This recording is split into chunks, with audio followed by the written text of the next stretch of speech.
Привет, мои дорогие, готовьтесь на длинные новости, потому что их очень много. Начиная там с того же моста, который в Маяках, это очень важно, как для одесситов, так и для России, потому что как раз оттуда и загонялось огромное количество, как я говорил, вооружения и дронов, и перебив тот мост, как бы отсекается и та часть ВСУ, которая находится в Бессарабии, да, ну и сама Бессарабия отсекается и более не мешает. Также сегодня много заявлений Путина было, он сегодня давал на длинную такую, на 4,5 часа пресс-конференцию, это итоги года называлось, ну и, конечно же, что там по репарационному кредиту, все это вместе собирает огромное количество чтива, а также атака на танкер была, очередное заявление Путина по поводу этого танкера и к чему это. Ну и много других заявлений, дорогие мои, от того же Путина и так далее. Начнем с моста, потом я и видео покажу, и все остальное.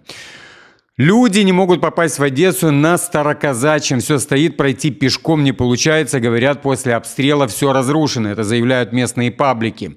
На свой страх и риск предлагают бежать через мост, но могут не пропустить. Поэтому рассматривают объезд, внимание, через Каменецк-Подольский с состоянием где-то 3-4 суток.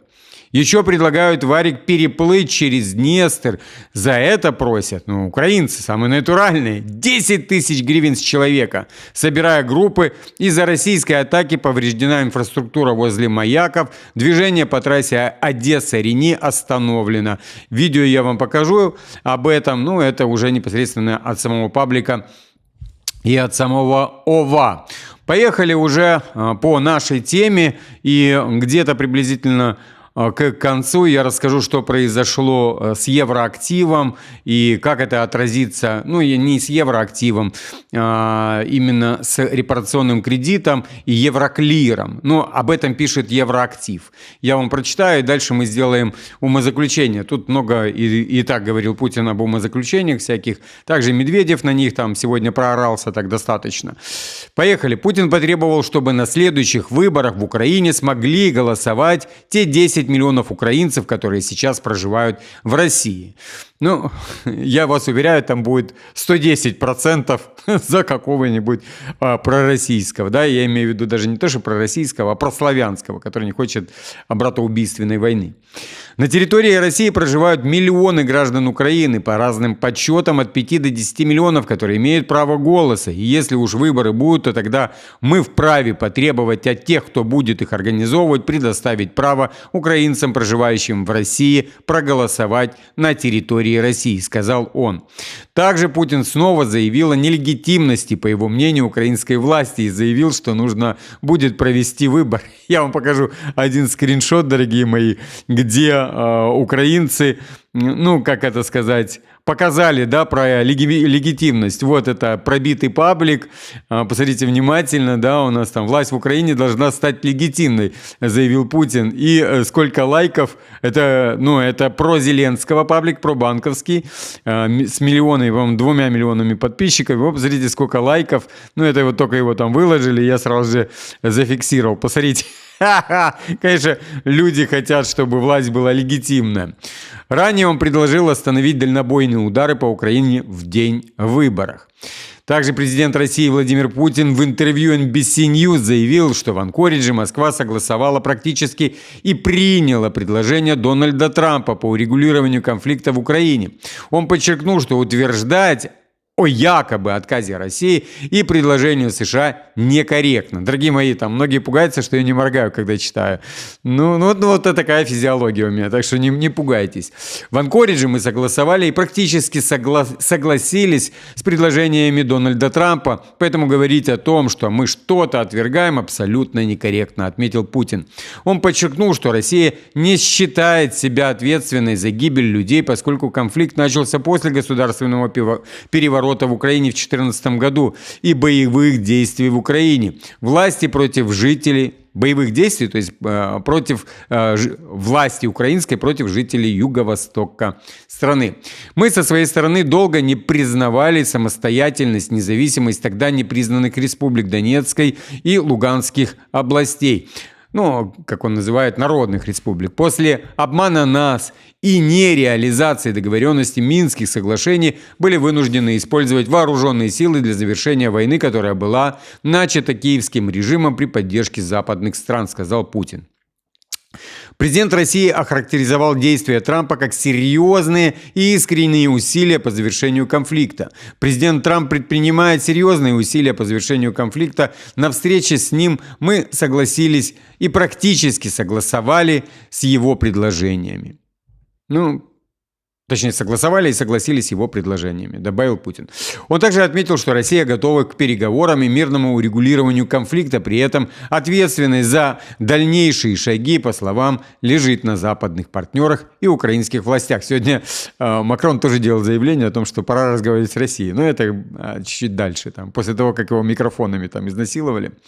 Вопрос целиком и полностью на стороне наших западных оппонентов, прежде всего главарей киевского режима и их европейских спонсоров. Мы готовы к переговорам и к завершению конфликта мирными средствами. Кроме того, Путин выразил поддержку Дональду Трампу в судебном споре с BBC и вновь отрицал вмешательство России в выборы США, подчеркнув, что, по его мнению, политические элиты Европы вмешались напрямую.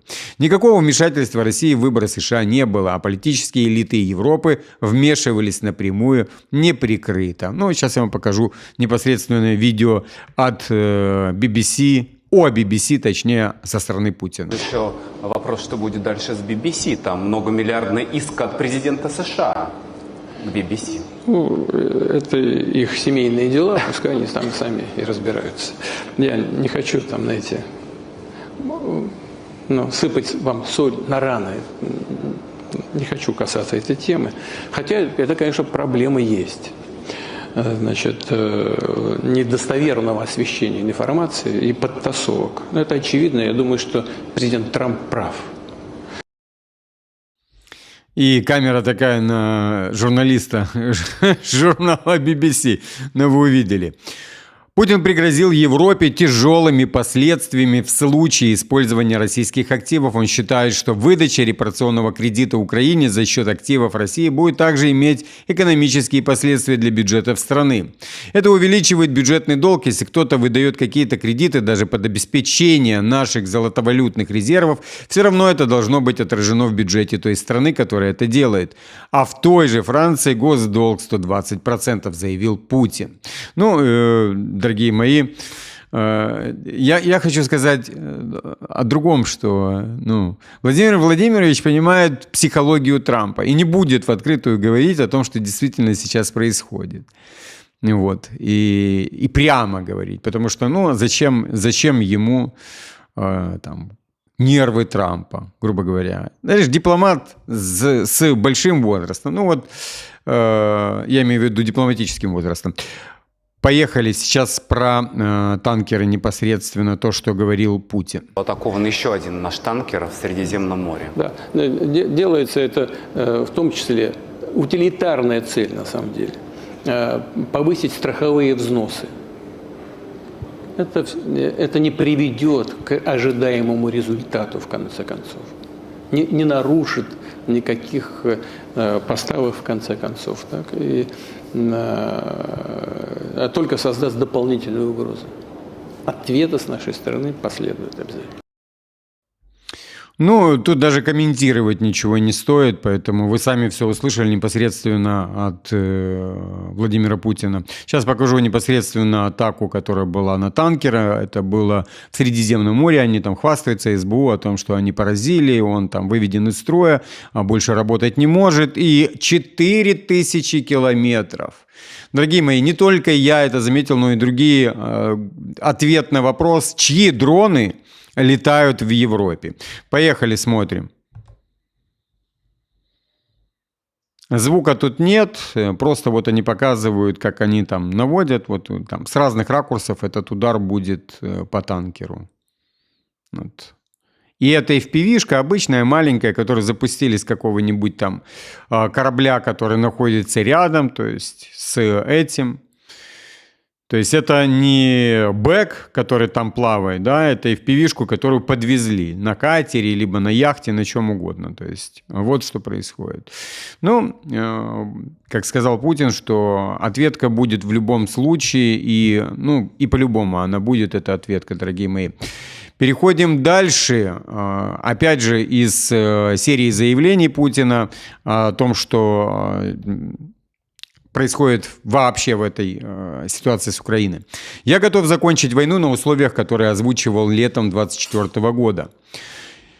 И еще другие заявления, которые он делал. Пока мы не увидим готовность Украины к миру, Украина, по сути, отказывается от завершения конфликта мирными средствами. Ну и вот дальше что происходит. На фронте Красный Лиман будет взят в ближайшее время, и движение будет продолжено к Славянску. Также под Купянском окружены 3500 военных ВСУ, шансов у них практически нет. Ну, также он прокомментировал то, что Зеленский, дорогие мои, у Стеллы там той фотографировал, в которой букв-то не хватает, понимаете? Там есть Рубикон, который сразу же подлетел, посмотрел, а где же Зеленский? Там и сравнили картинки, а букв, дорогие мои, их не хватает. Путин по этому поводу прокомментировал, сказал: а что ж ты возле дома околачиваешься? Ты в дом заходи. Что ты возле Стеллы стоишь? В город-то заедь, что ты это самое. Поехали дальше. Вот в США уже грин-карты для переезда в США больше не будут разыгрываться. Белый дом приостанавливает программу розыгрыша. Дорогие мои, сейчас заявление Эммануэля Макрона. Макрон по итогам саммита ЕС, где не удалось согласовать использование российских активов для помощи Украине, заявил, что Европе пришло время возобновить диалог с Россией. Ух ты ж, а с чего это вдруг? Я считал, что разговор с Владимиром Путиным снова станет полезным. В противном случае мы будем обсуждать вопросы урегулирования между собой и с переговорщиками, что не является оптимальным, заявил президент Франции. Ну и, дорогие мои, вот мы подошли непосредственно к Дмитрию Медведеву с его, вы знаете, наборчика, да, такого, жаргонных слов. Готовы? Вы готовы? Погнали. Европейские лидеры испугались пойти на гоп-стоп, заявил Дмитрий Медведев, комментируя результаты саммита. ЕС, где договорились о выделении европейского кредита Украине, а не использовании российских активов. Весь свой пост зампред Совбеза России написал, как обычно, на своем жаргоне, дорогие мои. Ну, как говорит, на фене поботал. Он считает, что решение Евросоюза поспособствовала позиции США, прямо выражавших против гоп-стопа. Поэтому ни ложкомойник Мерц, ни плечевая Люська Макрон, господи, хотя и планировали устроить большой скандал, кипиш, да, так и не смогли продавить свои решения на состоявшемся ночью в брюссельском сборище. Ну и вот, однако Медведев отмечает, что брюссельские воры не отказались от своих планов в дальнейшем завершить ограбление и кражу, о чем старая лярва Урсула ночью сообщила блатному европейскому сообществу. А просто, чтобы не прослыть сучиным спереди местного преступного мира, брюссельская кодла решила временно залечь на дно. Дорогие мои, это его жаргончик. Все это свидетельствует о начале масштабного передела влияния в европейском преступном мире. Дорогие мои, есть у меня в Телеграме, можете ознакомиться с этим, дорогие мои. Поехали дальше. Вот Мерц с Урсулой, редкая гнида, немцы потом это ему вспомнят где-то в тюрьме. Европа может в будущем погасить долг по украинскому кредиту за счет замороженных российских активов. Об этом заявил немецкий канцлер Мерц. Замороженные российские активы будут оставаться заблокированными, пока Россия не выплатит репарации Украине. Если Россия этого не сделает, мы в полном соответствии с международным правом используем замороженные российские активы для возврата кредита, заявил Мерц, говоря о 90-миллиардном займе, который выделили выделил Евросоюз.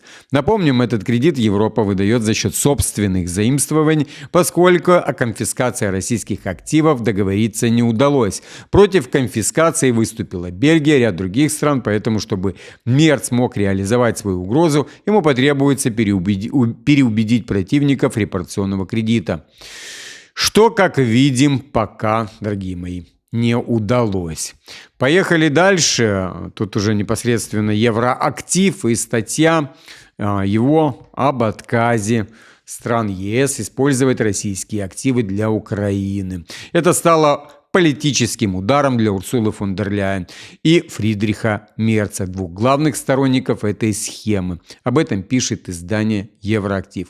После целого дня переговоров между Еврокомиссией и бельгийскими дипломатами решение по российским активам не было принято. Это было похоже на тонущий корабль, как в «Титанике», и в конце концов все закончилось, сказал бельгийский премьер Де Вевер журналистам после саммита. Фон дер Ляйен и Мерц изо всех сил старались представить результат как успех. «Я очень рада сообщить, что мы это сделали», заявила председатель Еврокомиссии, отметив, что Украине потребуется погасить кредит только в том случае, если она получит репарации от Москвы.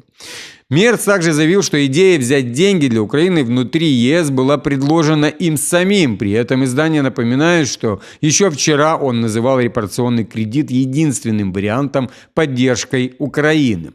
Также Евроактив рассказывает, как именно провалилась идея с активами России. Лидеры заперлись в комнате без мобильных телефонов, пытаясь достичь компромиссов, приемлемого для Барда де Вевера, это бельгийского премьер-министра. Бельгийский лидер потребовал неограниченного распределения финансовых рисков между столицами стран, что вызвало ясное сопротивление со стороны многих столиц, пишет издание. После более чем 4 часов переговоров стало ясно, что нет реального пути к соглашению по репарационному кредиту в размере 210 миллиардов евро, говорится в статье. По словам двух дипломатов ЕС, ключевой момент настал, когда Макрон обратился к Орбану с просьбой отказаться от блокирования выпуска общего долгового обязательства. Орбан, координировавший свои действия с премьером Чехии Бабишем и президентом Словакии Фицо, согласился поддержать кредит на 90 миллиардов евро при условии, что ни одна из 3 стран не внесет финансового вклада. В итоговом решении саммита все 3 страны исключены из выплат Украине по этому кредиту. Ну, дорогие мои, хочу просто сейчас вам прочитать итоговое коммюнике, которое они сделали. Европейский Союз покроет неотложенные финансовые потребности Украины в 2026-2027 годах, выделив 90 миллиардов евро в течение следующих 2 лет через кредит, обеспеченным бюджетом Евросоюза. Россия не получит свои активы обратно до тех пор, пока не прекратит агрессию. Украина погасит кредит только после выплаты России репараций. ЕС оставляет за собой право использовать замороженные активы для погашения этого кредита. Ну и, дорогие, давайте подведем итоги по поводу того, что произошло. Как вы слышали, Барда де Вевера, они там мучили 4 часа, он не сдался, и Урсула решила со всей Европы собрать эти бабки, как вы читали, как я вам прочитал по поводу Орбана, что хорошо, снимайте со всей Европы, если там сидят олени с гривами опущенными и ничего не будет там говорить по этому поводу, но только не трогайте нас, да, то есть там Фицо, Бабиша и самого Орбана, на что они и согласились. Тогда он снял блокировку, и все, они будут собирать теперь с европейцев эти деньги. Но хочу сказать одну интересную вещь. Италия также с этим не согласится. Подождите, дайте там пыль уляжется, там 2-3 дня, Италия не согласится. Там очень тяжело. Следом пойдет Франция. Испания, я тут живу, так бочком отпетляет от этого, поверьте мне. Португалия.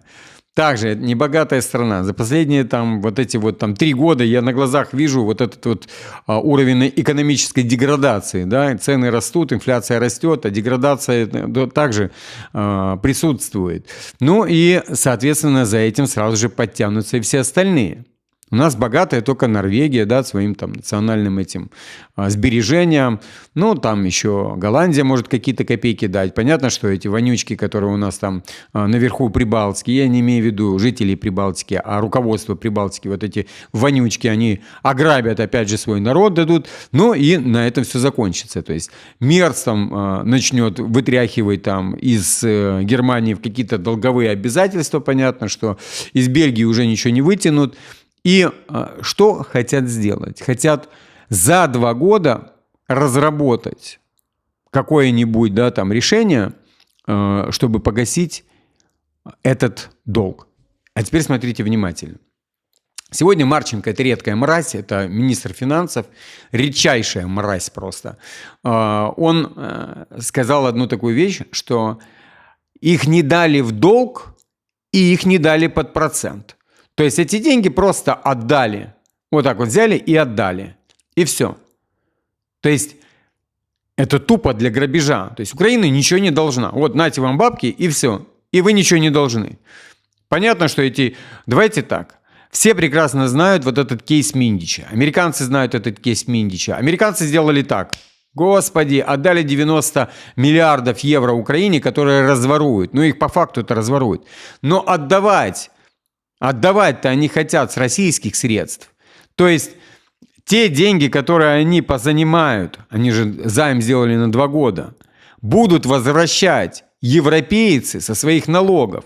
То есть государство со своих бюджетов поотдает там в разных размерах, включая ту же Польшу, да, которая там сегодня там Зеленский был и там Навродский попу свою рвал по поводу того, как Украина относится к полякам, которые очень хорошо им помогают. Так вот, поляки также начнут стонать, когда их деньги будут отдавать непосредственно за долги Украины. То есть Украине просто подарили деньги. Но теперь дальше, по поводу этих денег. Эти деньги на 2 года войны идут. На 2 года войны. И вся та иллюзия или хотя бы шанс какой-то, который идет к мирным переговорам, вот видите, да, как они сделали? Они тянули как можно дольше все мирные переговоры до этого саммита европейского. Ну, посмотрите, да, сейчас они разорвут эти мирные переговоры. Они сейчас найдут какие-то там территориальные вопросы, да, уже начинается вонь там по поводу того, что мы не отдадим, вот, и на этом все переговоры уйдут. Все, они выполнили свою задачу. Они тянули на этих обещаниях, да, 2 задачи. Уход Зеленского от Миндича. И вторая задача – это приход к этим 90 миллиардов. Значит, вы не хотите отдавать с евроактива, значит, мы тогда, точнее, евроклира, значит, мы тогда эти деньги просто позабираем из бюджетов европейских, а потом европейцы будут отдавать их сами. Потому что пока у нас все равно нет модели, но у нас в запасе есть 2 года, и мы под обеспечение российских вот этих денег просто отдадим Украине. Но в Украине будет война дальше. То есть они нашли деньги. Вот что они сделали за это время. Нашли деньги. В этот момент Трамп вот уже там по полной программе начинает идти в сторону Китая. Там Япония подванивает, они туда подключают Корею, также там филиппинцев обучают, как запускать дроны со стороны Филиппин. Там же у нас еще и Австралия, да, все хотят пойти на Китай. То есть это вот объединенный Запад. Я читал, да, что там достижения какие Китая, да, уже у нас. То есть там у нас 67 ключевых, можно так сказать, со всего мира там, технологий находятся уже в Китае. А есть еще одна хорошая новость о том, что Китай выкупил всех тех голландских изобретателей и инженеров, которые создали EUV-принтер, да, ультрафиолетовый, который там супер-супер чипы делает. И они его воссоздали в начале этого года. Но пока они его еще не поставили в Китае, имеется в виду, потому что их санкциями заблокировали.